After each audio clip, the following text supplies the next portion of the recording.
சுலோச்சனா மாதாஜி 8வது ஸ்லோகம் 13வது அத்தியாயத்துல.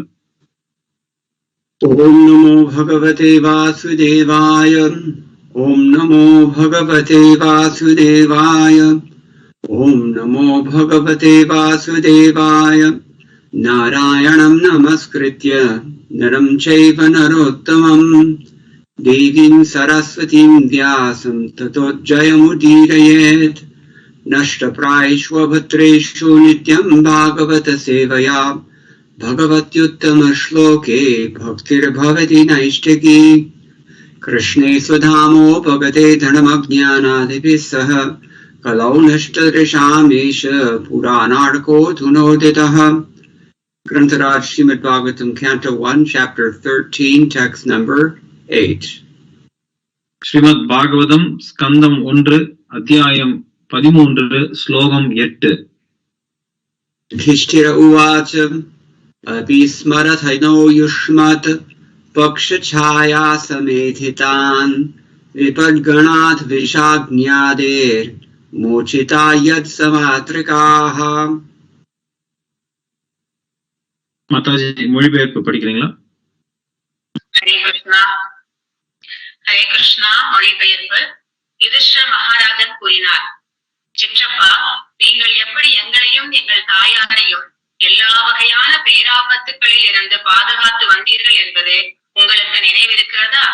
உங்களுடைய பாரபட்சம் ஒரு பறவையின் இறகுகளைப் போல் கொடிய விஷத்திலிருந்தும் அநியாயமான தீ விபத்திலிருந்தும் எங்களை காப்பாற்றியது. பொருளரை, இளம் வயதிலேயே பாண்டு இறந்து போனதால் அவரது விதவை மனைவியும் சிறிய குழந்தைகளும் வயது முதிர்ந்த எல்லா குடும்ப அங்கத்தினர்களாலும் குறிப்பாக பீஷ்ம தேவராலும் மகாத்மாவான விதுரராலும் நன்கு கவனித்துக் கொள்ளப்பட்டனர். பாண்டவர்களுடைய அரசியல் நிலையின் காரணத்தால் அவர்களிடம் விதுரர் பாரபட்சம் கொண்டிருந்தார்.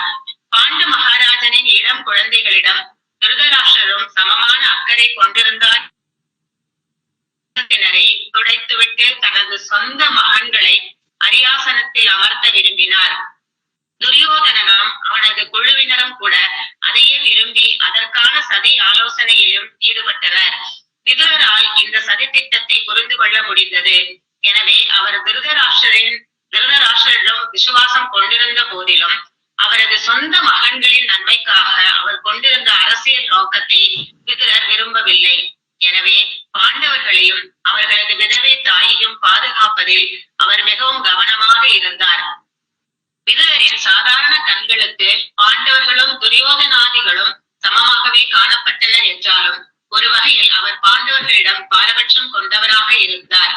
துரியோதனனின் சதி செயல்களுக்காக அவனை அவர் எப்பொழுதும் தண்டித்து வந்ததன் மூலமாக இரு பிரிவினரிடமும் அவர் சமமான பாசத்தை காட்டினார். திருதராஷ்டிரர் அவரது மகன்களின் சதி செயல்களுக்கு ஆதரவு அளித்ததை விதுரர் எப்போதும் தண்டித்து வந்தார். அதே சமயத்தில் பாண்டவர்களுக்கு விசேஷ பாதுகாப்பு அளிப்பதிலும் அவர் எப்பொழுதும் விழிப்புடன் இருந்தார். விதுரரின் இவ்வெல்லா அரண்மனை விவகாரங்களும் விதுரர் நீண்ட கால தீர்த்த யாத்திரையை மேற்கொள்வதற்கு முன்பாக நிகழ்ந்த அவரது கடந்த கால சரித்திரத்தை யுதிஷ்டிர மகாராஜன் குறிப்பிட்டார். குருக்ஷேத்திர யுத்தத்திற்கு பிறகும் கூட விதுரர் வயது வந்த பாண்டவர்களிடம் அதே அன்பையும் பாரபட்சத்தையும் கொண்டிருந்ததை யுதிஷ்டிரர் ஞாபகம் ஊட்டினார். குருக்ஷேத்திர போருக்கு முன் பாண்டவர்களை அமைதியாக அழித்துவிட வேண்டும் என்பதுதான் திருதராஷ்டிரரின் கொள்கையாகும். எனவே வானராவதம் என்ற இடத்தில் ஒரு மாளிகையை கட்டும்படி அவர் புரோச்சனுக்கு உத்தரவிட்டார். மாளிகை கட்டி முடிக்கப்பட்டதும் பாண்டவர்கள் அங்கு சென்று வாழ வேண்டும் என்று திருதராஷ்டிரர் விரும்பினார். அரச குடும்பத்தினர் எல்லா அங்கத்தினர்களும் கூடியிருந்த சமயத்தில் பாண்டவர்கள் அங்கு கிளம்பி செல்ல தயாராயினர். அச்சமயத்தில் திருதராஷ்டிரரின் எதிர்கால திட்டத்தை பற்றி விதுரர் பாண்டவர்களுக்கு தந்திரமாக உபதேசித்தார். இது குறிப்பாக மகாபாரதத்தில் ஆதி பர்வதம் 114 விவரிக்கப்பட்டுள்ளது. அவர் பின்வருமாறு மறைமுகமாக ஜாடை காட்டினார். இரும்பால் அல்லது வேறு உலோகத்தால் செய்யப்படாத ஒரு ஆயுதம் அதிக ஆபத்தானதாகும். இதை அறிந்தவர் ஒருபோதும் கொல்லப்படுவதில்லை. அதாவது பாண்டவர்கள் கொல்லப்படுவதற்காகவே வாரணாவதத்திற்கு அனுப்பப்படுகின்றனர் என்பதை அவர் குறிப்பால் உணர்த்தி அவர்களுடைய புதிய வசிப்பிடத்தில் மிகவும் கவனமாக இருக்கும்படி யுதிஷ்டிரரை அவர் எச்சரித்தார். நெருப்பை பற்றியும் சுட்டிக்காட்டிய அவர் நெருப்பால் ஆத்மாவை எரிக்க முடியாது, ஆனால் ஜட உடலை அது எரித்துவிடும் என்று கூறிய அவர் ஆத்மாவை காப்பவனால் உயிர் வாழ முடியும் என்று கூறினார். திருதராஷ்டிரருக்கும் விதுரருக்கும் நிகழ்ந்த இத்தகைய மறைமுகமான உரையாடலை குந்தியால் புரிந்து கொள்ள முடியவில்லை. இதை பற்றி குந்தி தன் மகனிடம் வினவினாள். அதற்கு யுதிஷ்டிரர் விதுரரின் பேச்சிலிருந்து நாங்கள் செல்ல போகும் வீட்டிற்கு தீ வைக்கப்படும் என்ற குறிப்பு காணப்படுகிறது என்று பதில் கூறினார். பிறகு மாறுவேடத்தில் பாண்டவர்களிடம் சென்ற விதுரர் தேய்பிரையின் 14ஆம் இரவில் காவற்காரன் மாளிகைக்கு தீ வைக்கப் போகிறார் என்று அறிவித்தார். இது திருதராஷ்டிரரின் ஒரு சதி திட்டமாகும். பாண்டவர்களும் அவர்களது தாயும் ஒன்றாக இறந்து விடுவார்கள் என்று அவர் எதிர்பார்த்தார். பூமிக்கடியில் உள்ள ஒரு சுரங்க பாதையின் வழியாக பாண்டவர்கள் தப்பிவிட்டனர். இவர்கள் தப்பியதை திருதராஷ்டிரர் அறியவில்லை. பாண்டவர்களின் மரணத்தில் கௌரவர்கள் அசையாத நம்பிக்கை கொண்டிருந்தனர். இதனால் திருதராஷ்டிரர் அவர்களது ஈம சடங்குகளை மிகவும் உற்சாகத்துடன் செய்து முடித்தார். மேலும் துக்கம் கொண்டாடும் காலத்தில் அரண்மனையில் உள்ள எல்லா உறுப்பினர்களும் துக்கத்தில் ஆழ்ந்தனர். ஆனால் பாண்டவர்கள் எங்கோ உயிருடன் இருக்கிறார்கள் என்பதை அறிந்திருந்த விதுரர் துக்கம் கொண்டாடவில்லை. இதை போன்று பல துயர சம்பவங்கள் நிகழ்ந்தன. அவை ஒவ்வொன்றிலும் விதுரர் பாண்டவர்களுக்கு பாதுகாப்பு அளித்தார். அதே சமயம் அத்தகைய சதி செயல்களில் இருந்து அவரது சகோதரரான திருதராஷ்டிரரை அவர் தடுக்கவும் முயன்றார். எனவே பறவை ஒன்று அதன் முட்டைகளை அதன் இறகுகளால் பாதுகாப்பதை போலவே அவர் எப்பொழுதும் பாண்டவர்களிடம் பாரபட்சம் கொண்டவராகவே இருந்தார். ஹரே கிருஷ்ணா. சாரி.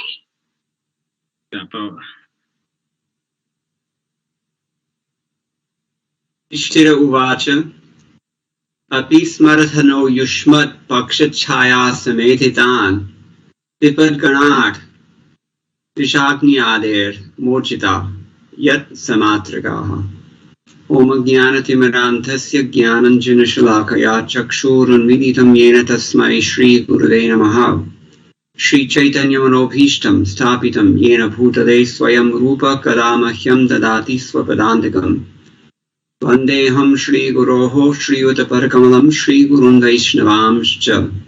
श्रीरूपं साग्रजातं सहगणरघुनाथन्वितं तं सजीवं साद्वैतं सावधूतं परिजनसहितं कृष्णचैतन्यदेवं श्रीराधाकृष्णपादान् विशाखान्वितांश्च। हे कृष्णकरुणासिन्धो दीनबन्धो जगत्पते गोपेश गोपिकाकान्त राधाकान्त नमोस्तुते। तप्तकाञ्चन गौरांगी राधे वृंदावनेश्वरी वृषभानुसुते देवी प्रणमामि हरप्रिये। नमो महावरण्याय कृष्ण प्रेम प्रदायते कृष्णाय कृष्ण चैतन्य नाम्ने गौरविषे नमः। वाञ्छाकल्पतरुभ्यश्च कृपा सिन्धुभ्यैव च पतितानां पावनेभ्यो वैष्णवेभ्यो नमो नमः। जय श्री कृष्ण चैतन्य प्रभु नित्यानंद श्री अद्वैत गदाधर शिवासादि गौर भक्तवृंद। हरे कृष्णा कृष्ण कृष्णा हरे हरे, हरे राम राम राम हरे हरे। मद्गवीरपि गोपाल स्वीकुर्यात् कृपया यदि तदैवासाम्भयः पीत्वा हृष्येयुस्तत्प्रियाजनाः। Maharaj Yudhishthira is speaking to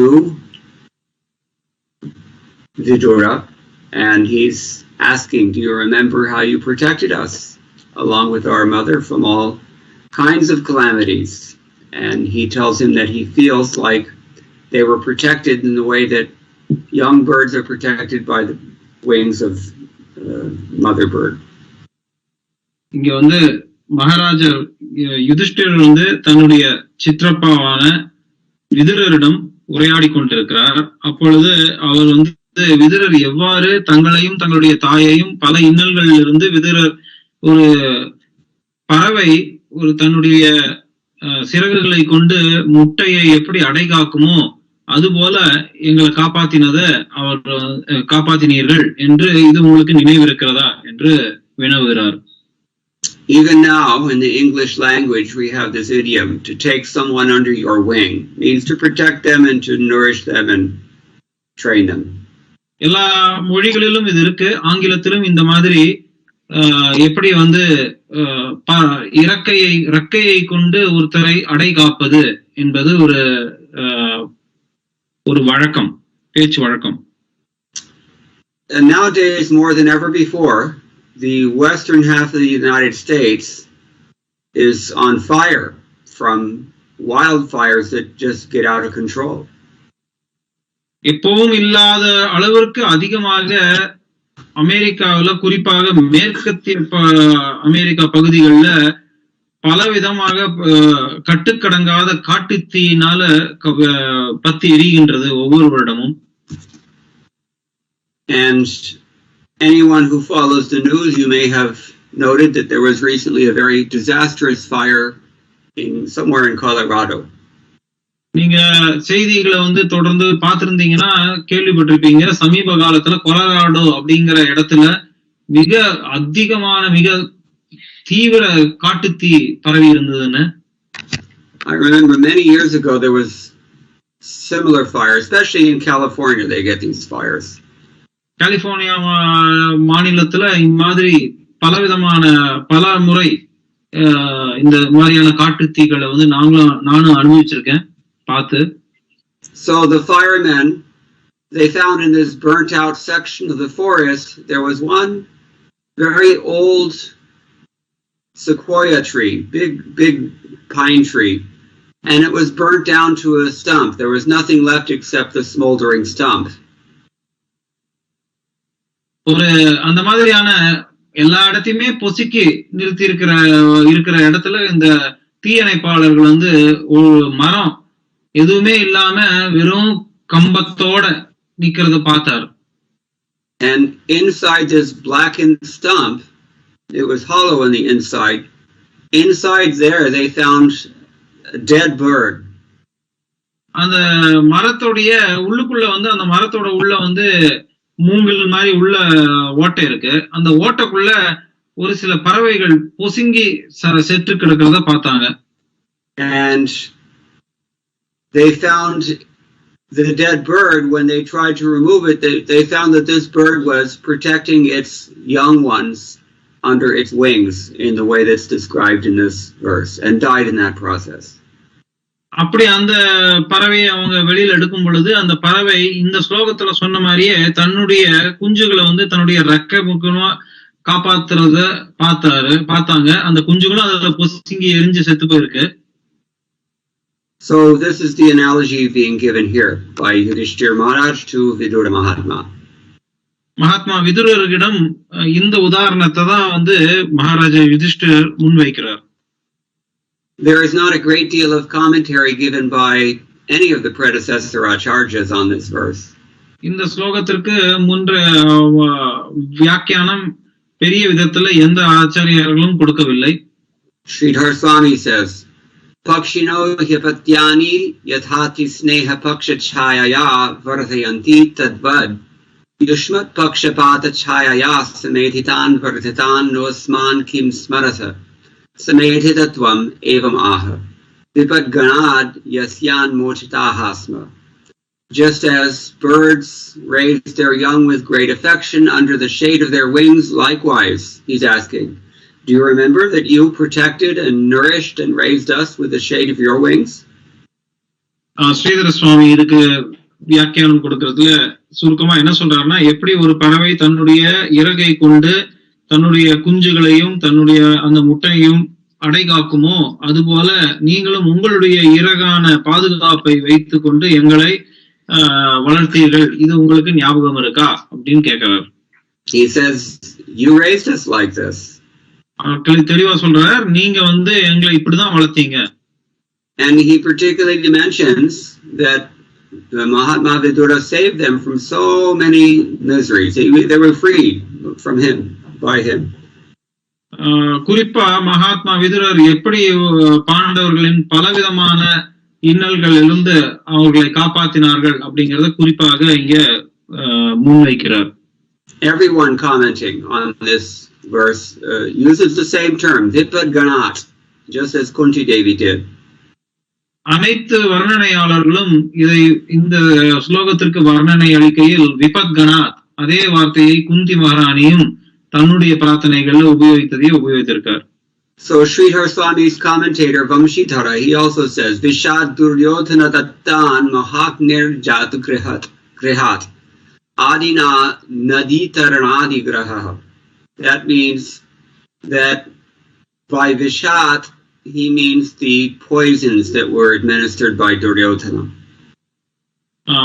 Sridhara சுவாமியுடைய வர்ணனைக்கு மேலும் வர்ணனை அளிக்கையில் வம்சீதரர் என்ன சொல்றாருன்னா, எப்படி துரியோதனாதிகள் பீமனுக்கு விஷத்தை கொடுத்தார்களோ அது போல. Duryodhana and company tried to poison Bhima. பீமனை துரியோதனும் ஆதிகள் விஷம் வச்சு கொல்ல பார்த்தாங்க, அது ஞாபகம் இருக்கா அப்படின்னு கேக்குறாரு. And Mahagnir Jatugrihat, they were saved from the house of lack, the great fire in the house of lack. அதே போல அரக்கு மாளிகையில மாபெரும் தீயிலிருந்து அவர்கள் காக்கப்பட்டார், அதையும் சுட்டி காட்டுறார். And with the word Adi that's used in this verse, he means such things as Nadi Tarana. They tried to drown them and so forth as well. ஆதிங்கிற வார்த்தையை வச்சு பலவிதமான துயரங்கள், நதிக்குள்ள ஆழ்த்தப்பட்டு கொல்லப்பட்ட முயற்சி, இந்த மாதிரி பலவிதமான சம்பவங்களை குறிக்கிறது. Jiva Goswami doesn't comment on this verse. இந்த ஸ்லோகத்திற்கு ஜீவ கோஸ்வாமி எந்த வியாக்கியானமும் கொடுக்கவில்லை. But Vishwanath Chakravarti Thakur says virtually the same thing as Sridhar Swami had already said. Viswanath சக்கரவர்த்தி டாக்கூர் அவருடைய வர்ணனையில ஸ்ரீதர சுவாமி என்ன சொன்னாரோ அதேதான் அவரும் சொல்றார். Pakshino hipatyani yathati sneha paksha chayaya varsayanti tadvad pakshe paksha chaya pakshapataha yad yasman mochita vayam tvayaitiyarthaha. Just as birds raise their young with great affection, under the shade of their wings you raised us. எப்படி பறவைகள் தங்களுடைய குஞ்சுகளை தங்களுடைய ரெக்கைகளின் பாதுகாப்பிலேயே வளர்க்குமோ அதுபோல நீங்கள் எங்களை உங்களுடைய பாதுகாப்புல வளர்த்தீர்கள் அப்படின்னு சொல்றார். Another meaning of paksha chaya is showing favor to us. பக்ஷ சாயா அப்படின்னா இன்னொரு பொருள் உண்டு, அதாவது பாரபட்சம் கொண்டு பாசம் அளிப்பது. Pakshapata, we are kept in your side. பக்ஷபாதம் அப்படின்னா உங்களுடைய பக்கத்திலேயே எங்களை எப்பவும் வச்சிருந்தீங்க. Even now in many languages the word paksha means your side. இன்னைக்கு பல பாஷைகள்ல மொழிகள்ல பார்க்கலாம், பக்ஷ அப்படின்னாலே உங்களுடைய பக்கம் அப்படிங்கிறது புரிய வரும். After all, the wings of a bird are at its sides. சொல்ல போனீங்கன்னா பறவைகளுடைய இறகு எங்க இருக்கு, அதன் பக்கத்திலேயே இருக்கு. Yad mochita means because we were saved by you. He wants to make that very clear. It should be understood that you did this. Yad mochitaங்கிற வார்த்தை இங்க சொல்லப்பட்டதனால ரொம்ப தெளிவா என்ன சொல்றாருன்னா, நீங்கள் தான் எங்களை காப்பாத்தினீர்கள் அப்படிங்கறத அழுத்தம் திருத்தமாக கூறுகிறார். Vijayadhwaj Tirtha of the Madhva Sampradaya, he says, Noasman Smarthayuyam iti sheshaha matra saha vartamana samatrikaha vishagnyadher vipad ganad mochitaha. We should understand that you should be added here.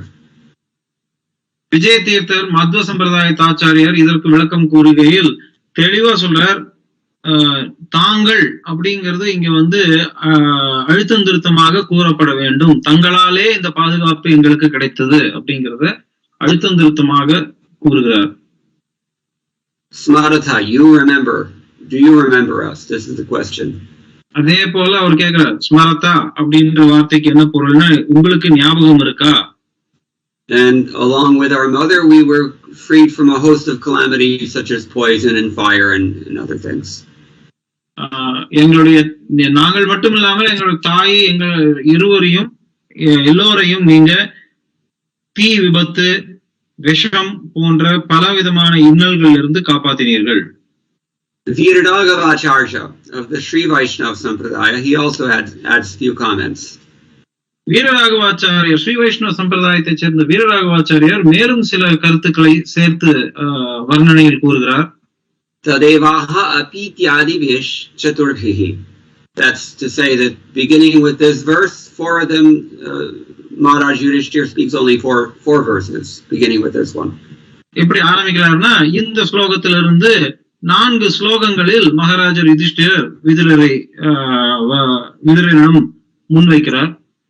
Yushmat tava pakshayoho parigraha rupayoho chayayam samedhitan noasman api smaranarthakam atmanam tat paksha chaya samedhitatvam smariyati. He wants to remind him of the protection and the upbringing that Vidura gave the Pandavas by taking them into his shelter and nourishing them in these ways. மகாராஜர் யுதிஷ்டிரர் விதுரருக்கு ஞாபகப்படுத்த விரும்புகிறார். அதாவது என்னவென்றால், தங்களுடைய பட்சத்தில் உங்க பட்சத்துல எங்களை எடுத்துண்டு எங்களை நீங்க முழுமையாக பாதுகாப்பளித்து எப்பொழுதும் எங்களுக்கு பாதுகாப்பளித்து காப்பாத்தினீர்கள் அப்படிங்கிறத நினைவு கூற வகையில் மகாராஜர் யுதிஷ்டிரர் விதுரரிடம் கூறுகிறார். Yushmat means it's yours. யுஷ்மத் அப்படிங்கிற வார்த்தைக்கு பொருள் தங்களின், தங்களது அப்படின்னு பொருள். That means tava pakshayoho parigraha rupayoho. What kind of shelter did you give them? What kind of upbringing did you give them that was the form of your acceptance? அதாவது இங்க எந்த விதமான பாதுகாப்பு, எந்த விதத்துல நீங்க வளர்த்தீங்க அப்படின்னா உங்களுடைய அனுமதியை அவர்களுக்கு வழங்கி முழு ஆதரவையும் கொடுத்தீர்கள். அதைத்தான் இங்க குறிக்கிறது. After all, the Pandavas were severely outnumbered in the house of the Kurus. நீங்க பாத்தீங்கன்னா பாண்டவர்கள் குரு சபையில குரு வீட்டுல ரொம்ப சிறுபான்மையை அவர்களுடைய எண்ணிக்கைப்படி பார்த்தா சிறுபான்மையார் 100 against 5. இவங்க 5 பேர் தான். ஆனா அவங்க 100 பேரை எதிர்க்க நிக்கணும். Very tough situation for them. They needed some support and Vidura supplied that. யாருமே ஆதரவு இல்லாத சூழ்நிலை, அந்த சூழ்நிலையில விதுரருடைய ஆதரவு அவர்களுக்கு நிச்சயம் தேவைப்பட்டது. So here we see this expression of kritagnyata from Maharaj Yudhishthira. கிருத்தஜ்ஞதா அப்படிங்கிற ஒரு இத மகாராஜர் யுதிஷ்டிரர் உபயோகிக்கிறார். அதன் பொருள் So samatrika matra sahitam vayam vishagniyadi rupad vipatkanat vayamochitaha. We were, along with our mother, we were freed from you by the likes of poison and fire and a host of other calamities. எங்களுடைய தாயும் நாங்களும் எங்க எல்லோரையும் நீங்கள் இந்த மாதிரி பலவிதமான இன்னல்கள், விஷம் கொடுத்து இல்ல அரக்கு மாளிகையில எரிக்கப்பட்டோ அந்த மாதிரியான சூழ்நிலைகள் இருந்து எங்களை காப்பாத்தினீர்கள் அப்படிங்கறதையே மறுபடியும் வலியுறுத்துகிறார். We see the word yet used in the last line of the verse. இந்த ஸ்லோகத்தினுடைய கடைசி வரியில yet அப்படிங்கிற வார்த்தை உபயோகிக்கப்பட்டிருக்கிறத நம்ம கவனிக்கலாம். So he also qualifies that this means yena, by which, in other words, by your actions we were saved. இது yet அப்படிங்கிறது எந்த செயல் அப்படின்றத குறிக்கும். அதாவது எந்த செயல் என்றால் தங்களின் அந்த செயல்கள் அதை குறிக்கின்றது.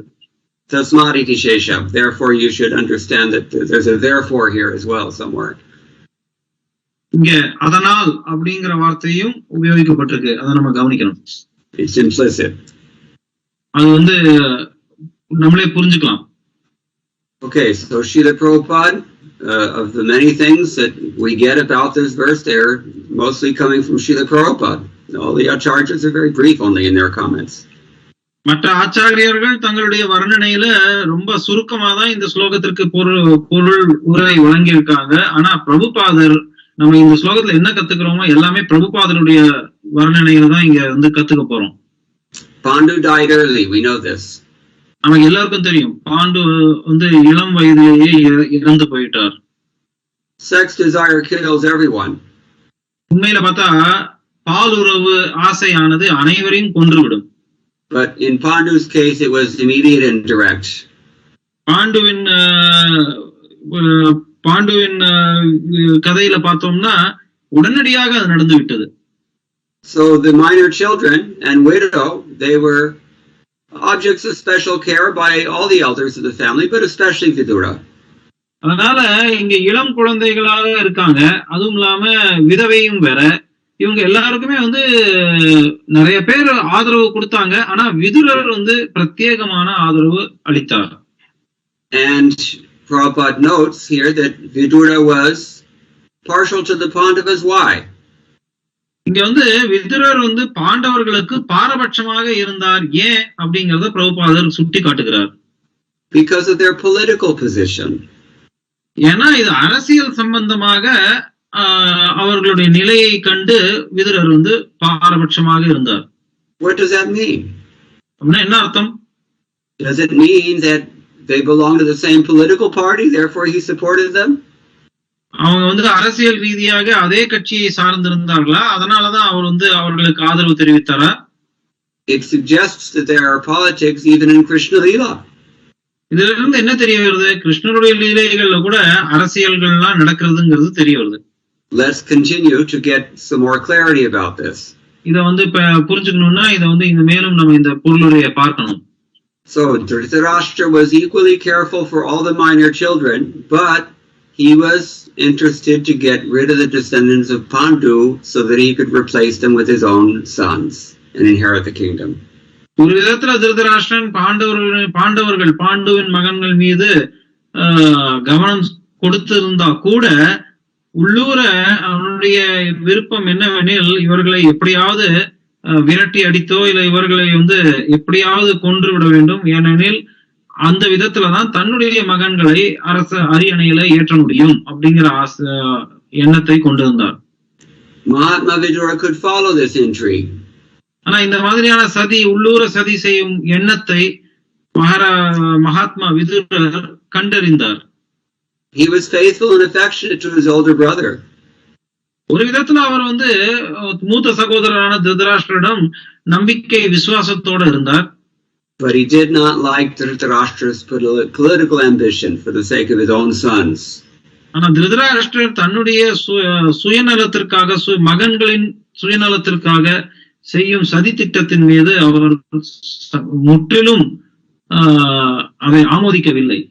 When we say that Vidura was partial to the Pandavas, we should not misunderstand that partiality. விதுரர் பாண்டவர்களிடம் பாரபட்சமாக இருந்தார் அப்படின்னா அவருடைய பாரபட்சத்தை நம்ம தப்பா புரிந்து கொள்ள கூடாது. When a soldier gets a medal, say, what is that thing called? Medal of Honor in the United States, at least. You probably have something similar in India. What is it called? Param Veera Chakra. Yes. So when a soldier gets this Param Veera Chakra, it's not partiality on the part of the government. It's because he's done something. ஒரு போர்க்களத்துல வந்த ராணுவ வீரனுக்கு பரமவீர சக்கரம் கொடுக்கறாங்க. அந்த பரமவீர சக்கரத்தை கொடுக்கறதுனால அந்த ஒரு போர்க்களத்துல இருக்கிற அந்த ராணுவன் மீது அரசியல் வந்து பாரபட்சம் காட்டுதுன்னு சொல்ல முடியுமா? இல்ல, அவனுடைய வீர செயலுக்கு பாராட்டுவதன் மூலம் அது கொடுக்கப்படும் அன்பளிப்பாகும். And what was it that the Pandavas did? What did the Pandavas do that won the affection and the respect of Vidura and his protection? அந்த விதத்துல பார்க்கும் பொழுது பாண்டவர்களின் செயல் என்னவாக இருந்தது? அது எந்த மாதிரியான செயலாக இருந்திருந்தால் விதுரரின் ஆதரவையும் விதுரரின் அன்பையும் அது வென்று இருக்க கூடும்? They were righteous. They were dharmic. அவர்கள் தர்மத்தை கடைபிடிப்பவர்களாக இருந்தார்கள். And they were also happened to be the legal inheritors of the kingdom, not Duryodhan or not Dhritarashtra's sons. Dhritarashtra மகனான துரியோதனாதிகள் வந்து விருப்பப்பட்டதை போல அவர்கள் வந்து பாண்டவர்கள் தான் வந்து சட்டப்படி அரியணைக்கு உரிய உடைமை, அது அவர்களுடைய உடைமை. In Dhritarashtra's case, on the other hand, it was partiality. ஆனால் உண்மையில பார்த்தா திருதராஷ்டிரன் தான் பாரபட்சம் கொண்டவனாக இருந்தான். Because Dhritarashtra and his sons didn't do anything to deserve the kingdom. They didn't do anything to deserve it. இந்த திருதராஷ்டிரனுடைய மகன்கள் எந்த செயலும் செய்யவில்லை. அதாவது அந்த மாதிரியான ஒரு பாரபட்சத்திற்கோ இல்ல அன்பிற்கோ உரிய செயல்கள் எதுவுமே செய்யவில்லை. All their attempts to usurp the kingdom were not righteous.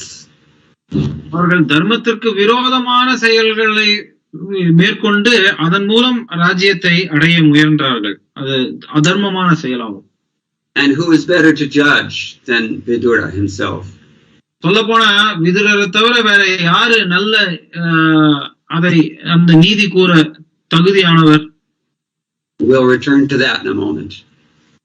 ஒரு சில நொடிகள் நம்ம அந்த தலைப்புக்கு வருவோம். Therefore, Vidura was very careful to protect the Pandavas. அதனாலதான் விதுரர் பாண்டவர்களை காப்பதில் மிகவும் கவனம் கொண்டவராக இருந்தார். But Prabhupada points out that although he was affectionate to both camps, and he was also very loyal and affectionate to his elder brother, still he always chastised Duryodhana.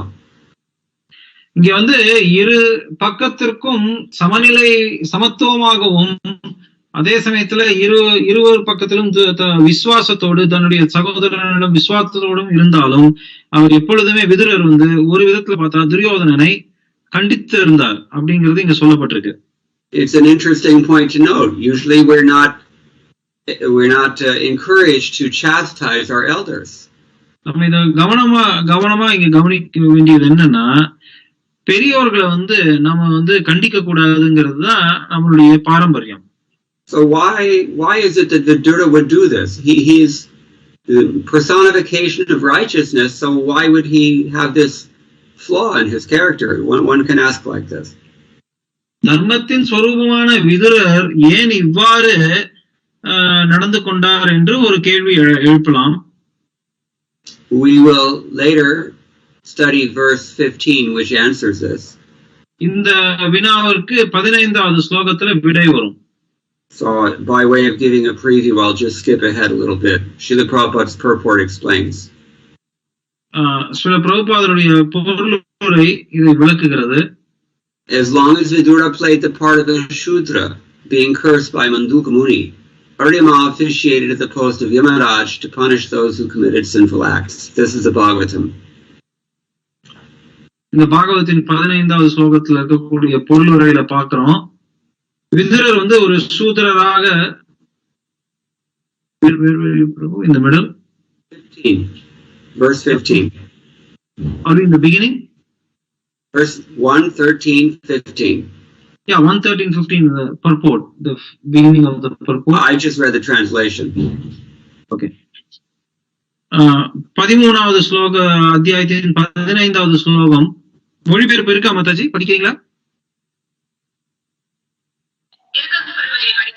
படிங்க. பொருளுரை மொழிபெயர்ப்பு.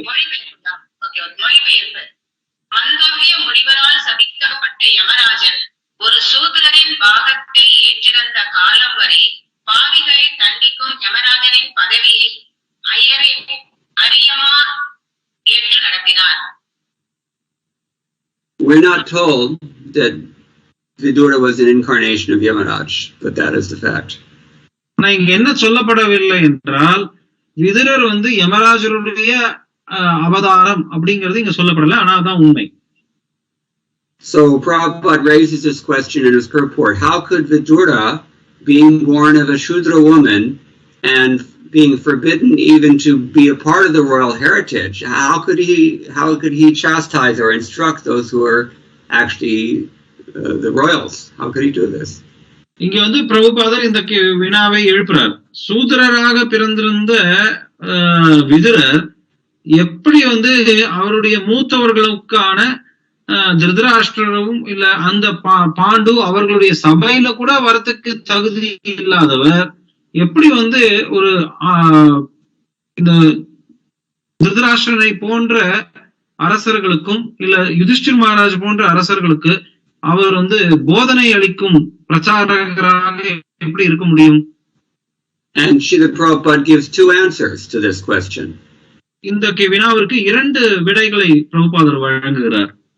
Although he was a Shudra by birth, because he renounced the world for purpose of spiritual enlightenment and was thoroughly conversant with transcendental knowledge, he was quite competent to occupy the post of an acharya, spiritual preceptor.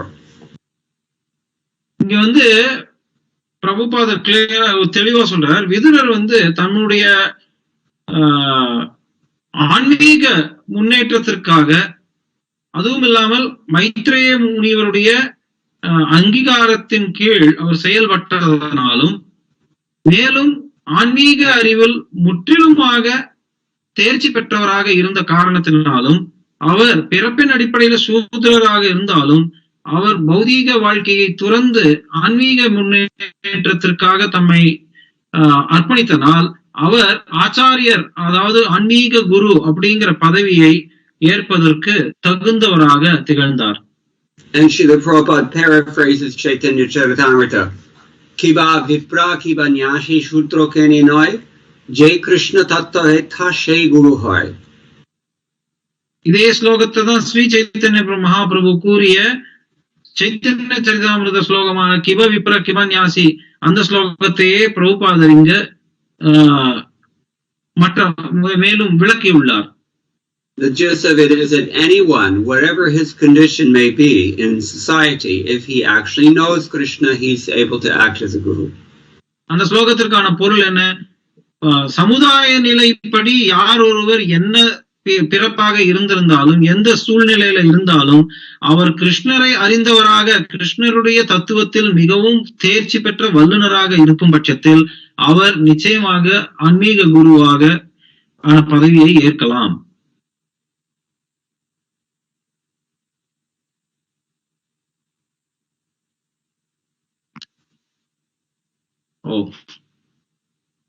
பிரபுவோட இடத்துல current எடுத்து போட்டிருக்கு. He lost power. I mean, Prabhu at Vrindavan.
Hare Krishna.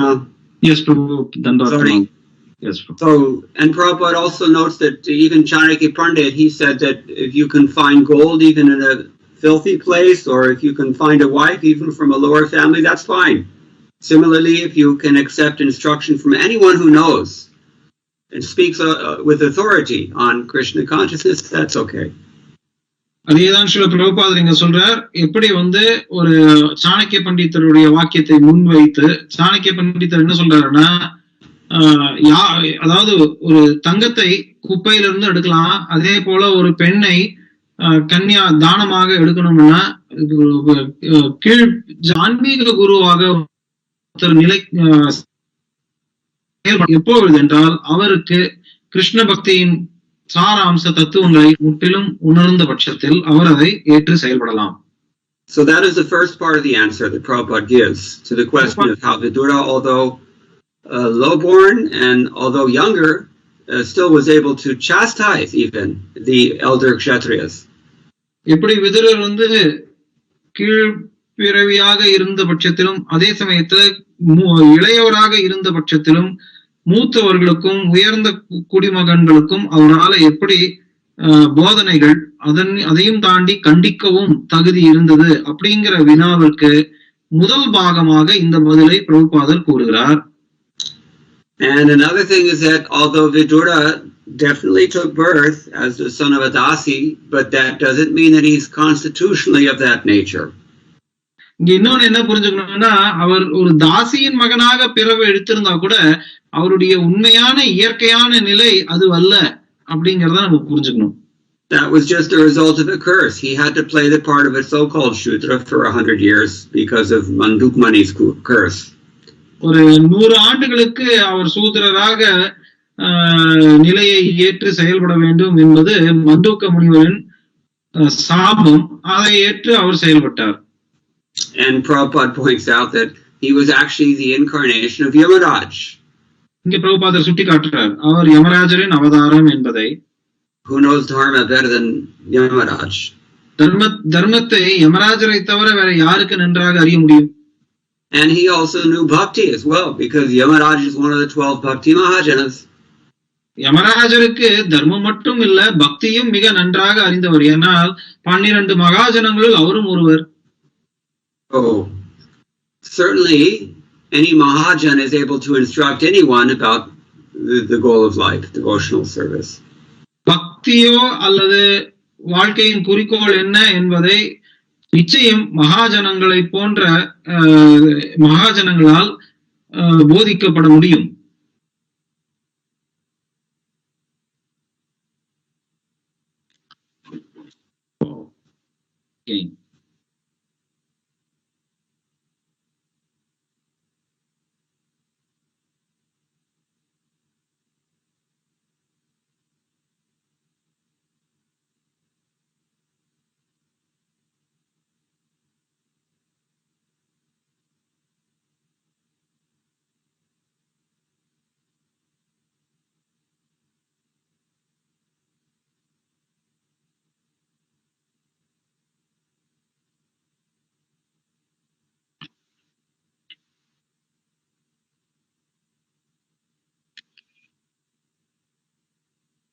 Hare Krishna Krishna Krishna Hare Hare Hare Rama Rama Rama Hare Hare Hare Krishna Krishna Krishna Hare Hare Hare Rama Rama Rama Hare Hare Hare Krishna Krishna Krishna Hare Hare Hare Rama Rama Rama Hare Hare Hare Krishna Krishna Krishna Hare Hare Hare Rama Rama Rama Hare Hare Hare Krishna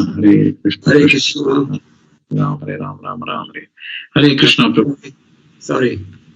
So he's actually Yamaraj, and he's also, being Yamaraj, he's also Mahajan, so he can certainly give instructions. அவர் யமராஜர் என்பது ஒரு பக்கம், மேலும் அவர் மகாஜனன் என்பதனால் அவர் நிச்சயமாக அவ்வாறு போதனைகளையும் ஆன்மீக கட்டளைகளும் இட முடியும். Now, even this curse of Manduk Muni, we can ask, how can a Muni curse someone who's actually a Mahajan, Yamaraj? இந்த மண்டூக்க முனிவர் எப்படி ஒரு மகாஜனமான யமராஜரை அவர்னால சபிக்க முடியும்? Prabhupada very insightfully points out that there are more wrongdoers, more people are sinful than are pious in this world.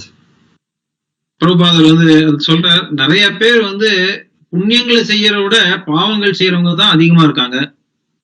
So Yamaraj being Yamaraj, he's very busy taking care of all these sinful people.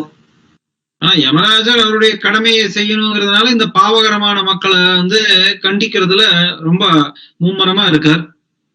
He has very little time to do what he actually would prefer to do. அவர் தன்னுடைய விருப்பப்படி என்ன செய்யணும்னு நினைக்கிறாரோ அதை செய்யறதுக்கு அவருக்கு நேரமே கிடையாது. So Yamaraj has to do more work than all the other demigods actually. உண்மையில பார்த்தா மற்ற தேவர்களை காட்டிலும் யமராஜர் தான் மிக அதிக அளவுல உழைக்க வேண்டியதாக இருக்கு. But he wanted to preach. ஆனால் அவர் பிரச்சாரம் செய்யணும்னு விருப்பப்பட்டார். Therefore the Lord desired that Manduk Muni should curse him so that Yamaraj has an opportunity to go out preaching.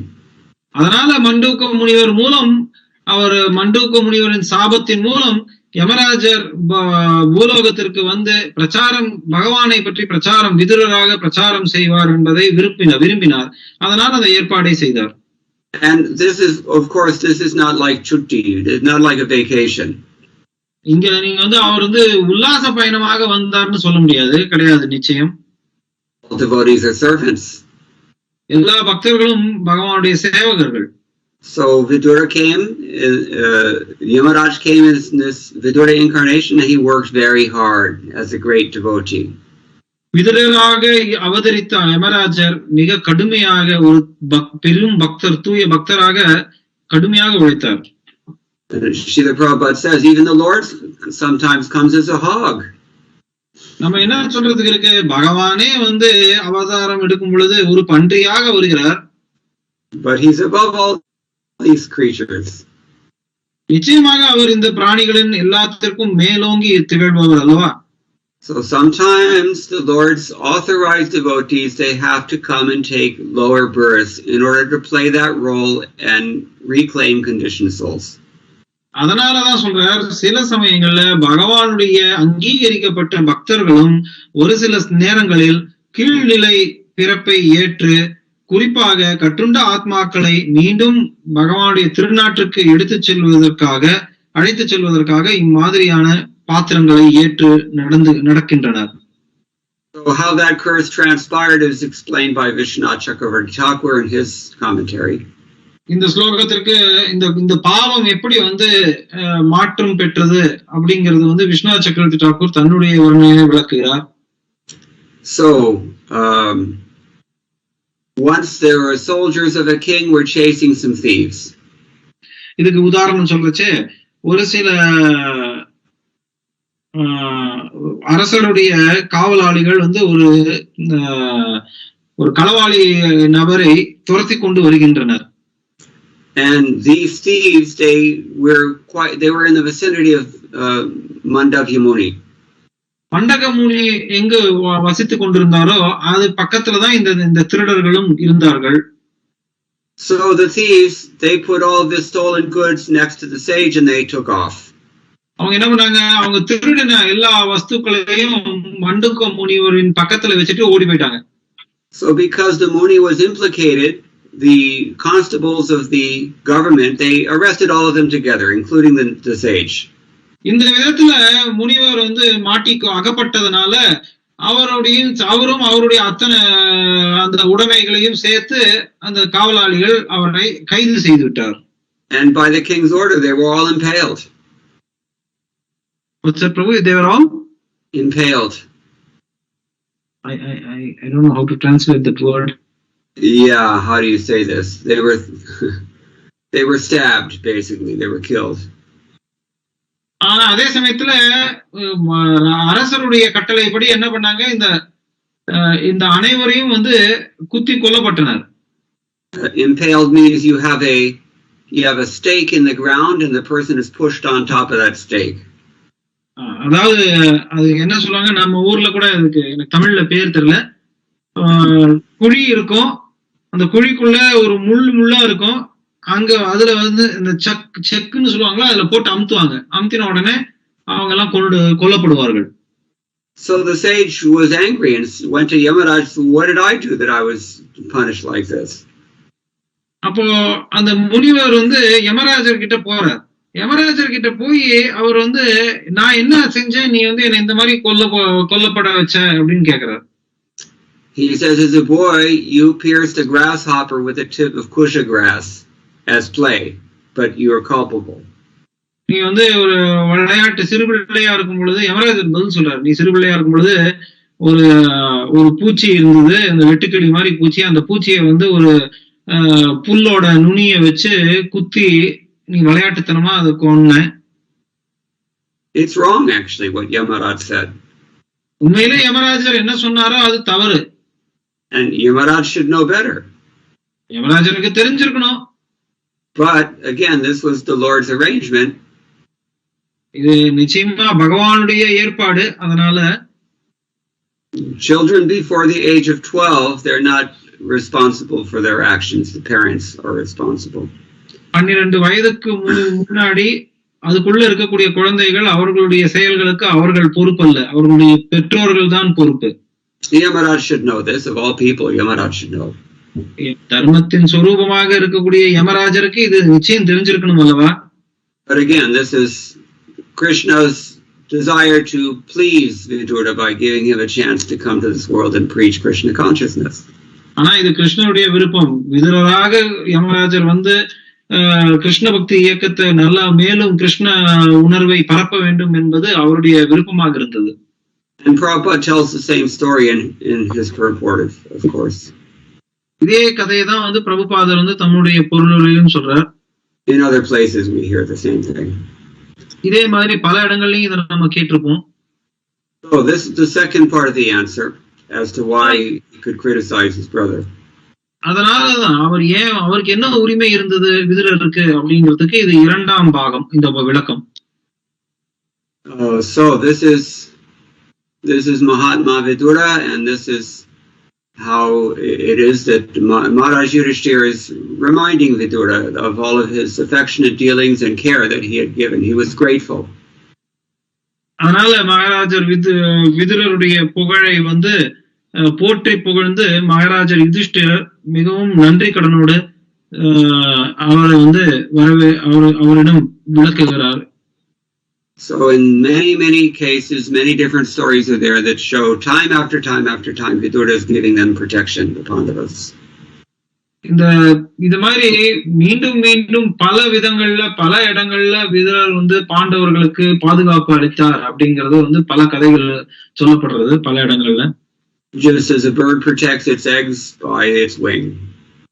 அதே சிறந்த உதாரணம் எப்படி ஒரு தன்னுடைய இறகை கொண்டு குஞ்சுகளை காக்கும் பறவை போல. So we'll stop here, but if anyone has any questions we can discuss. நம்ம இங்க இதோட நிறுத்திக்கலாம். வேற ஏதாவது கேள்விகள் கருத்துக்கள் இருந்தா இப்ப கேட்கலாம்.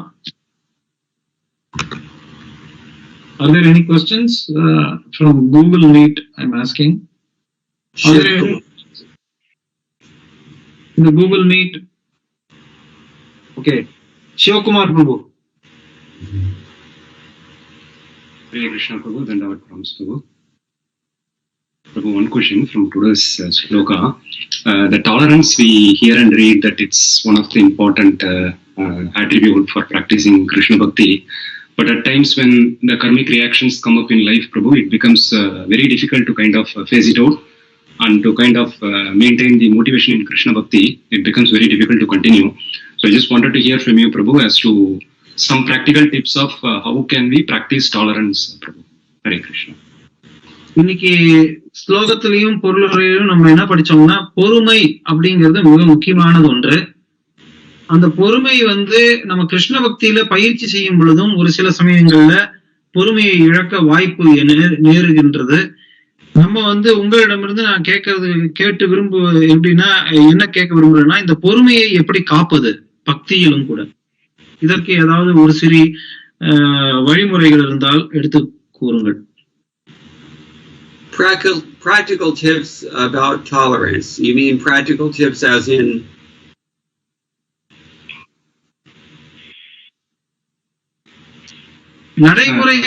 நடைமுறைக்கு ஏற்ற பொறுமைனா எதை கூறுறீங்க? ஏதாவது குறிப்பா சொல்ல முடியுமா? Yes, Prabhu. So basically, as I was saying, when some karmic reactions come up, Prabhu, when something comes up, it becomes so difficult to kind of practice the sadhana itself. So at that time, kind of how do we tolerate the reactions from the past this thing and stay motivated and continue sadhana, Prabhu? சொல்ல போனோம்னா கர்ம வினைகள் மூலம் அதன் காரணமாக நமக்கு வரக்கூடிய நம்ம எதிர்கொள்ள நிர்பந்தப்பட்டு இருக்கிறோம். அந்த கர்ம வினைகள் வரும் பொழுது அந்த வினைகளையும் மீறி நம்ம எப்படி வந்து நடைமுறை வாழ்க்கையில ஏதாவது நடைமுறை ஆலோசனைகள் இருக்கா அதை தாங்கிக் கொள்வதற்கு? For hundreds and hundreds and thousands of years, people living in Prayag have gone to the Magh Mela. மாக மேளா அப்படின்னு வரக்கூடிய ஆன்மீக விழாவிற்கு 1000 வருடங்களாக மக்கள் அங்கு சென்று கொண்டுதான் இருக்கிறார்கள். And they take bath at the auspicious time. ஒரு குறிப்பிட்ட மங்களகரமான நேரத்துல அவங்க வந்து அங்கு ஸ்நானம் செய்கிறார்கள். It's freezing cold outside at that time in Prayag. Foggy, cold, no sun. பிரயாகம் அப்படின்னு சொல்லக்கூடிய இடத்துல வந்து எந்த விதமான பனிமூட்டமாவும் இருக்கும். அந்த நேரத்துல மிகவும் மிகவும் உரைக்கிற அளவுக்கு குளிர், நடுக்கிற குளிர்ல அவங்க வந்து இறங்கி குளிப்பாங்க. And that's when you're fully dressed. அது நம்ம பொதுவா வந்து ஆடையோட இருக்கிறவங்க இறங்குவாங்க. When you're wearing almost nothing and you're wet, it's even worse. The water is very, very cold. உடம்புல வந்து எந்த ஆடையும் இல்லாத பட்சத்துல அப்படி இறங்கும் பொழுது எவ்வளவு குளிர் இருக்கும். Why do they do it? அவங்க ஏன் அதை செய்யறாங்க? Because they know if I do this, it's austere now, but there will be some fruits in the future. Shreyas. இந்த ஸ்ரேயஸ் அப்படின்னு சொல்லப்படக்கூடிய இப்பொழுது நான் இதை செஞ்சேன்னா நிச்சயமாக ஏதாவது ஒரு நல்ல பலன் இருக்கு, அது எனக்கு கிடைக்கும் அப்படிங்கறத வந்து அவங்க உணர்ந்திருக்கிறார்கள். A woman in the middle of May is cooking in the kitchen. April, May. And she's very, very hot, but she's still going to do it because if I don't do this, my children won't eat. இப்படி ஒரு தாய் நிச்சயமாக இந்தியாவில வந்து April மாசம் மே மாசத்துல இருக்கக்கூடிய கடும் வெப்பம், அந்த வெப்ப சூழ்நிலையில கூட அடுப்பாங்கரையில போய் அவங்க சமைக்கிறாங்க. ஏன்னா அவங்க சமைக்கலைன்னா அவங்களுக்கு தெரியும் என்னுடைய குழந்தைக்கு சாப்பிட முடியாதுன்னு. It's again a question of Shreyas versus Preyas. ஸ்ரேயஸுக்கும் பிரேயஸுக்கும் என்ன வித்தியாசம் என்பதை இங்க வந்து நம்ம புரிந்து கொள்ள வேண்டும். This clear distinction and recognition of the relative worth or value of Shreyas versus Preyas, this is a unique hallmark of Vedic civilization. வேத கலாச்சாரத்துல இந்த ஸ்ரேயஸுக்கும் பிரேயஸும் சொல்லப்படக்கூடிய அதாவது அடிப்படையான வித்தியாசம் என்ன, அதனுடைய மதிப்பு என்ன அப்படிங்கறத புரிந்து கொள்வதுதான் வேத கலாச்சாரத்தின் முக்கியமான செயலாகும். And this awareness is knowledge. This is we know that how to make advancement. இந்த உணர்வு தான் வந்து நம்ம வாழ்க்கையில எப்படி முன்னேற்றம் அடையலாம் அப்படிங்கிற ஒரு அறிவை கொடுக்கும். And we are able to execute austerity, which means tolerance, through knowledge. நிச்சயம் தவம் புரிவதற்கு நமக்கு வந்து பொறுமை தேவை. ஆனா அந்த பொறுமை எப்படி கிடைக்கும்? அதை தாங்கிக் கொள்ளும் சக்தி அறிவின் மூலம் கிடைக்கிறது. What is that verse in Bhagavad Gita? Chapter 4, is it text 40 something?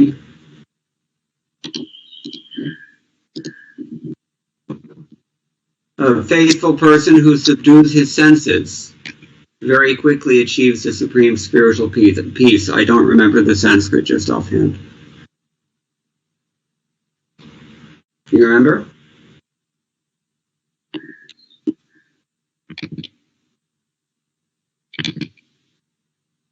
Hare Krishna Prabhu, is this Agnash Chashtaradda?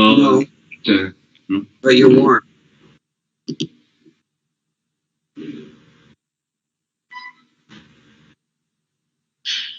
And just now it's escaped me. Shraddha Vallabhate Jnanam. That's right. Samyatendriyam. This is the point. Sanyatendriyam. That the senses have to be controlled, but they can only be controlled by knowledge. And that is austerity, that is also requires tolerance. இந்த ஸ்ரத்தாத்தே லபத்தே ஞானம், அதாவது அறிவின் மூலம் நம்ம வந்து அதற்கு தவம் தேவை. ஆனா தவத்தை வந்து அறிவின் மூலம் நம்ம பெற முடியும். So this knowledge is required. Without knowledge, there's no voluntary austerity. அறிவு இல்லைன்னா, அதாவது ஆன்மீக அறிவு இல்லைன்னா தவத்தின் பயன் எதுவும் கிடையாது. Tolerance is such a valuable thing. Chaitanya Mahaprabhu has taught.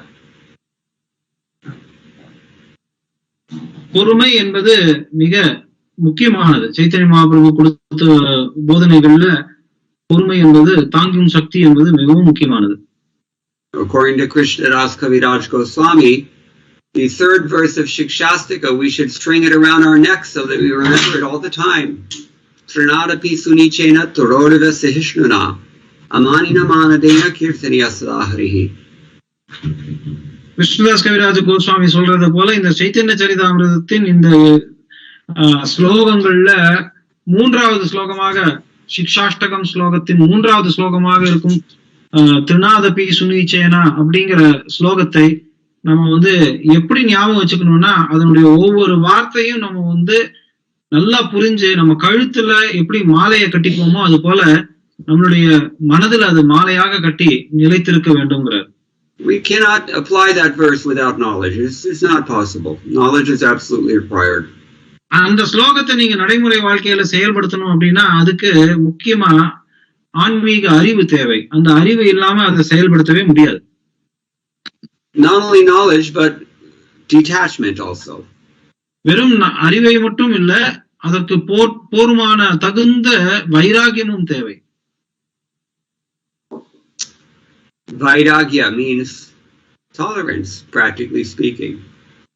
நடைமுறை வாழ்க்கையில சொல்லணும்னா வைராகியம்னா என்ன? பொறுமை. Because either you have to give up something that you want or you have to embrace something that you don't want. It's the same thing. Vairagya. வைராகியம்னா என்ன?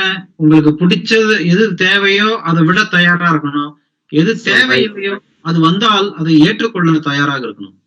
Vairagya Vidyanija Bhakti Yoga. This Bhakti Yoga process is characterized by these two things, knowledge and detachment. They both come automatically along with the process. வைராகிய வித்யா நிஜபக்தி யோகான்னு சொல்லப்படக்கூடிய ஸ்லோகத்தின்படி பக்தி யோகத்தை ஏற்றுக்கொள்ள வேண்டும் என்றால் அதை பக்தி யோகத்தை செய்தால் உடனடியாக வைராகியமும் சரி அறிவும் சரி வித்யா இரண்டும் ஒரே சமயத்துல நம்ம பெறப்படும். So detachment also means, vairagya also means sincerity, because it's one thing to have knowledge, it's another thing to apply that knowledge.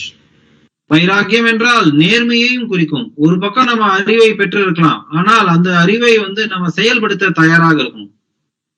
Otherwise someone with knowledge is simply a scholar. இல்லனா ஒரு கற்றறிந்தவனாக மட்டுமே இருப்பான், but not necessarily a devotee.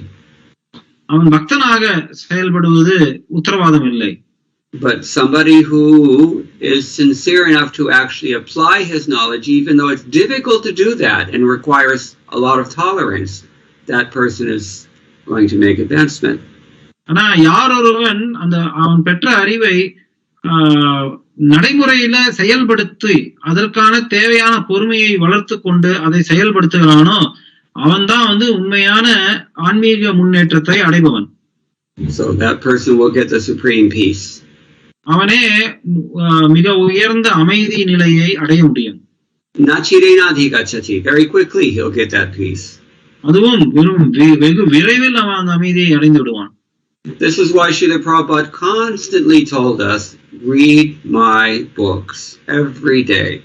அதனாலதான் ஸ்ரீல பிரபுபாதர் சொல்றார், தினசரி ஒரு நாளும் தவறாது என்னுடைய புத்தகங்களை படியுங்கள் அப்படின்னு அவர் சொல்லியிருக்கார். Then the knowledge will be there for you when you need it.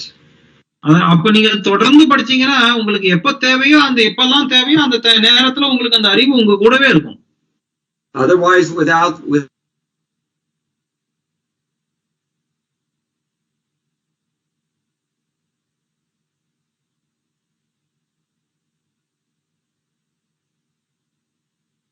we lost you for the last.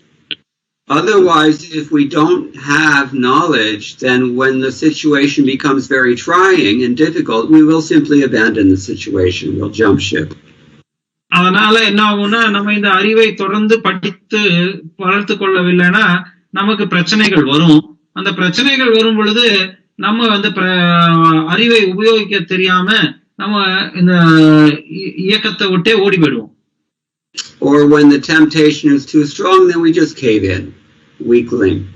அதே சமயத்துல ஏதாவது நம்ம கிட்ட அந்த தூண்டுதல் அதிகமா இருந்தா அந்த பாவகரமான செயலோ என்ன செயலோ அந்த செயலுக்கு நம்ம அடிமையாகிடுவோம்.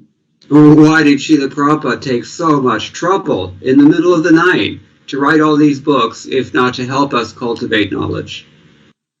இந்த அறிவை வளர்த்து கொள்ளும் பொருட்டே பிரபுபாதர் நள்ளிரவு கூட பாராமல் இத்தனை புஸ்தகங்களை எழுதினார்.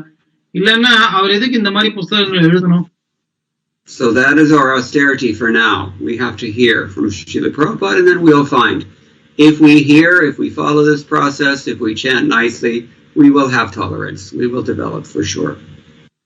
ஆக நம்மளுடைய தவம்னு சொல்லப்படுறது என்ன? இங்க நம்ம வந்து ஹரே கிருஷ்ணா மந்திரத்தை ஜபம் செய்து பிரபுபாதருடைய புஸ்தகங்களை தொடர்ந்து படித்து அதன் மூலம் நம்ம வந்தோம்னா, செய்து கொண்டே வந்தோம்னா இடையூறு இல்லாமல், அப்பொழுது நமக்கு பொறுமையை வளர்த்து கொள்ள முடியும். மச்சித்த சர்வதுர்காணி மத் பிரசாதாத் திரிஷ்யசி அத சேத்வம் அஹங்காராத் ந ஸ்ரோஸ்யசி விநாங்ஷ்யசி.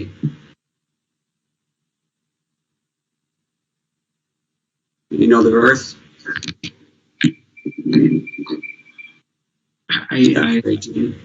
If you, Krishna says, if you hear me submissively, then you will cross over all obstacles by my grace. But if you don't listen, then you'll be finished. Krishna Bhagavat Gita சொல்றாரு, நீ நான் சொல்றது கேட்டேனா, நம்பிக்கையோட செயல்பட்டேனா, நீ எல்லா தடைகளையும் கடக்க முடியும். ஆனா எனக்கு நான் சொல்றதை கேட்கலன்னா நீ அவ்வளவுதான், முற்றிலும் அழிந்து விடுவாய். But you have to hear. ஆனா நீங்க காதுல கேட்கணும் முதல்ல. Otherwise, you know, how are you going to do this? இல்லன்னா எப்படி நம்ம இதை செய்ய முடியும் காதால கேட்கலன்னா? This is the whole point. Atachetvam ahankarad nashroshyasi. It's out of false ego that we don't open these books and hear them. நம்ம வந்து அகங்காரத்தினாலதான் இந்த புஸ்தகங்களை பிரிச்சு படிச்சு காது கொடுத்து செவி சாய்த்து கேட்பதில்லை. Therefore we're finished. அதன் காரணமாக தான் நம்ம வந்து வீழ்ச்சி அடைகிறோம். Either we get angry or we become overwhelmed by desires or whatever. We can't do anything without knowledge. We have to hear. வீழ்ச்சினா என்ன? நமக்கு கோபம் வரலாம், இல்ல நம்ம வந்து தூண்டுதல் ஆசை தூண்டுதல்ல தப்பான செயலை செய்யலாம். இதெல்லாம் வந்து தவிர்க்கணும்னா நிச்சயம் நம்ம அறிவை காதால் செவிசாய்த்து கேட்பதன் மூலம் அறிவை பெற வேண்டும். I hope that's a practical enough answer. இது நடைமுறைக்கு ஏற்றவாறான பதில் நான் நம்புறேன்.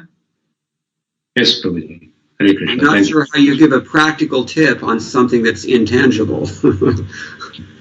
அது இது வந்து எப்படி சொல்ல முடியாத ஒரு விஷயத்த, உருவம் கொடுக்க முடியாத ஒரு விஷயத்திற்கு நம்ம எப்படி வந்து நடைமுறை செய்ய முடியும் அப்படிங்கிறது அவ்வளவு சுலபம் இல்ல. But it seems very practical to open the book and read it. That's the beginning step. ஆனா ஒரு புஸ்தகத்தை பிரிச்சு நம்ம படிக்கணும் அப்படிங்கிறது தான் வந்து உண்மையிலேயே நடைமுறைக்கு ஏற்ற ஒரு வழிமுறையாக தோன்றுகிறது அல்லவா? Do we really want to do it? That's the question. The ball is in your court.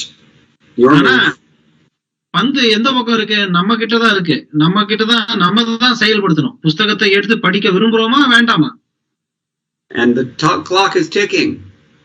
ஆனா அதே சமயத்துல கடிகாரம் ஓடிக்கொண்டே இருக்கு காலம். அதையும் it's your move. You've got to do something now. What are you going to do? நீங்க வந்து இப்போ அதாவது ஒரு விளையாட்டுல எப்படி சதுரங்க விளையாட்டுல உங்களுடைய நேரம் வந்தாச்சு. நீங்க காய நகர்த்தணும், நகர்த்தியே தீரணும். நேரம் எடுத்து அதிகமா ஏற்றுக்கொள்ள முடியாது. Time and tide wait for no man. That means we're going to die. காலம் யாருக்கும் காப்பதில்லை அப்படிங்கறது நம்ம தெரிந்து கொள்றேன். You didn't make your move. Checkmate. Game over. சதுரங்க விளையாட்டு விளையாடி இருக்கிறவங்க தெரியலாம், காய நகர்த்தலைன்னா முடிஞ்சது கதை. Okay. Hare Krishna. Thank you so much. Kishori Priya. Kishori Priya Mataji. Hare Krishna, Prabhuji, Dandavat Pranam, Jai Shri Prabhupada. I was wondering about the use of the word partiality here, because all that Vidura was doing was to protect dharma, as you had alluded to. So why is the word partiality? Because standing up for dharma cannot be considered as partiality. So how do we understand this? பாரபட்சம்ங்கிற வார்த்தை இங்க உபயோகிக்கப்பட்டதை எப்படி புரிஞ்சுக்கிறது? ஏன்னா பாரபட்சம்னா தர்மத்திற்காக நின்ற ஒரு செயலை வந்து பாரபட்சம் அப்படின்னு சொல்லும் போது அது புரிந்து கொள்ள முடியவில்லை. அது எப்படி பாரபட்சம்ங்கிற வார்த்தைக்கு பொருத்தமாகும்? I heard a very nice lecture the other day about this point from Srila Prabhupada, but I don't remember the reference just now. சில பிரபுபாதருடைய இதன் சம்பந்தமா பிரபுபாதர் ஒரு உபன்யாசம் கொடுத்தார். அந்த உபன்யாசம் எங்க, அதனுடைய குறிப்புகள் எனக்கு ஞாபகம் இல்ல. Sometimes when we hear the language is selected in such a way as to allow us to identify with it. ஒரு சில சமயங்கள் நம்ம செவி சாய்த்து கேட்கிற முயற்சிக்கிறோம். ஆனா நமக்கு அப்படி கேட்கும் பொழுது கூட அந்த மொழி எந்த மொழி வருதோ அந்த மொழி நம்மளுடைய எண்ணங்கள் எப்படி இருக்கோ அதுக்கு தகுந்த மாதிரி அது ஒரு சில சமயங்கள்ல அமையும். The gopis we hear, they had lusty desires regarding Krishna and vice versa. நம்ம கிருஷ்ணரிடம் காம ஆசைகள் இச்சைகள் கோபியர்கள் கொண்டிருந்தார்கள். கிருஷ்ணரும் அவர்களிடம் காம இச்சைகளை கொண்டிருந்தார் அப்படிங்கறத கேட்கிறோம். Why that word?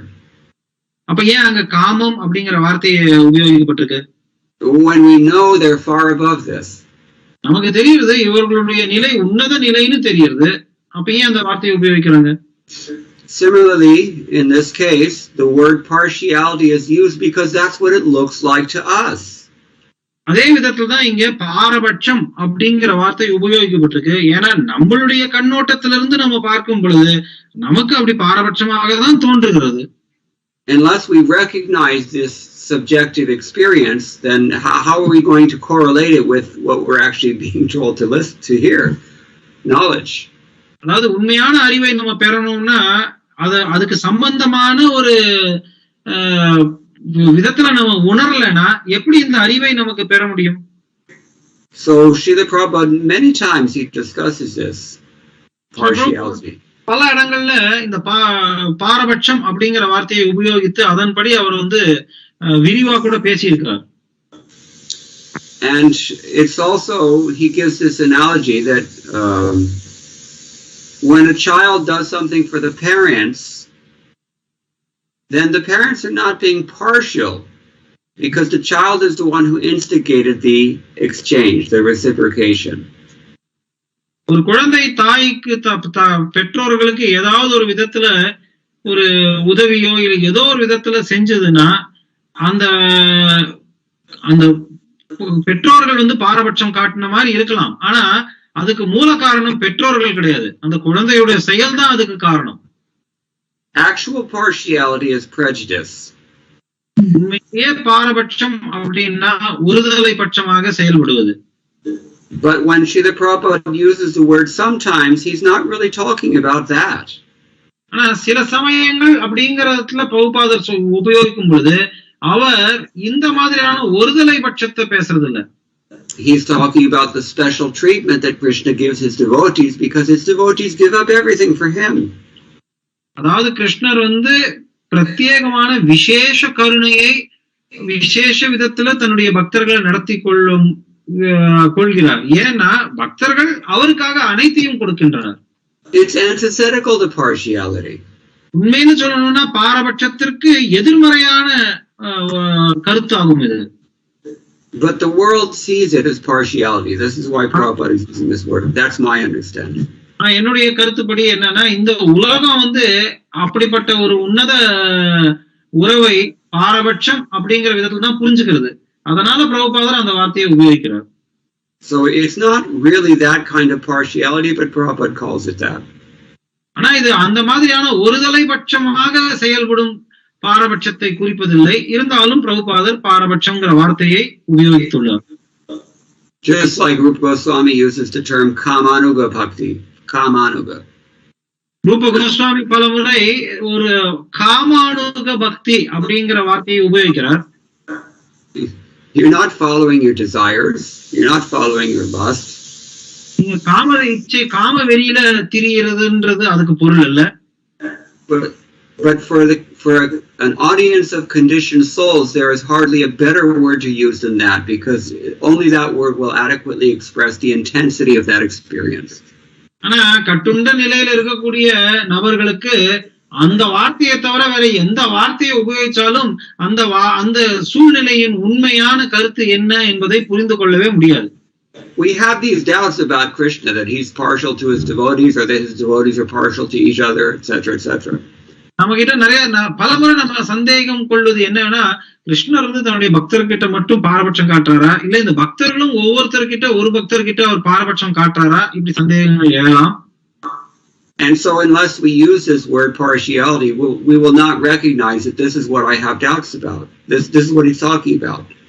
ஆனா இந்த பாரபட்சம்ங்கிற வார்த்தையை உபயோகித்தாதான் இந்த வேற்றுமையை கண்டறிய முடியும்.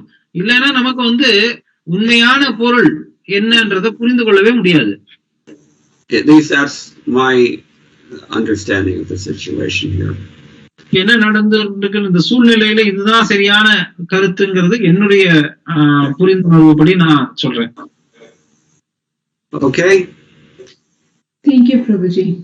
Thank you. So if there are no more questions, we can finish here. Yes, Prabhu. All glory to Srila Prabhupada. Srimad Bhagavatam ki jai. His Grace Mukunda to Prabhu ki jai. Gaur Bhakta Vrinda ki jai. Vansha kalpatarubhyascha kripa sindhubhaiva cha paritanam bhavanebhyo Vaishnava